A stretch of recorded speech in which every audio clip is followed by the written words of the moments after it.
Oh, ini enjin ni jam ni. Memang tak boleh tarik.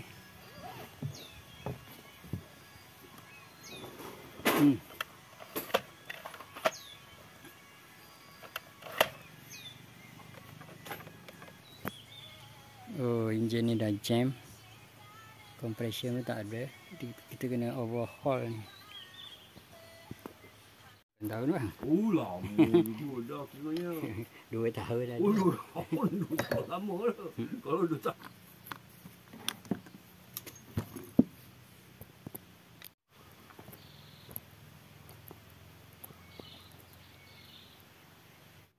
Okey, kita dah siap satu enjin boat lah.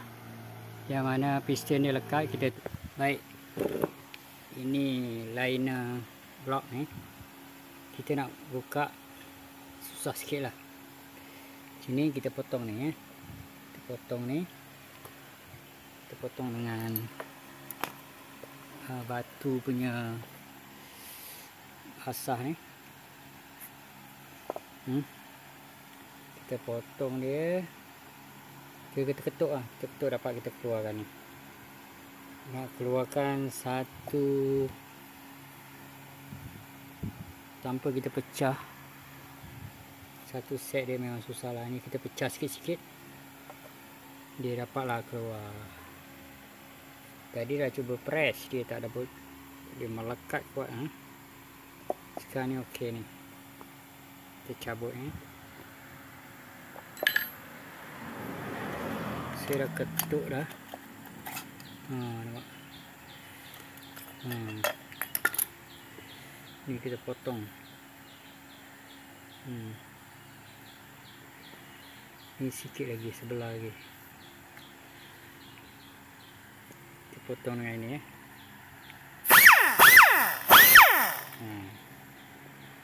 Kita grind sini. Kita grind.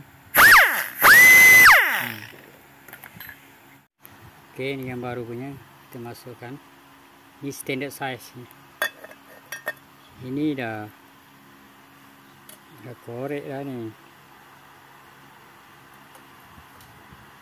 Nipis sikit ni. Okey. Selepas itu kita press lah. Sini ada lubang. Lubang dia dekat sini. Lubang dia belah sini. Lubang dia sini. Straight ni. Sebab okey tu lubang ni.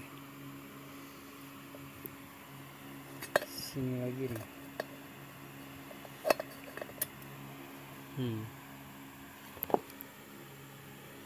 Ni lubang minyak masuk sini lubang. Tu kita press, ketuk pun boleh ni.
Kelang. Jenis apa? Pusing? Dia jenis lagi?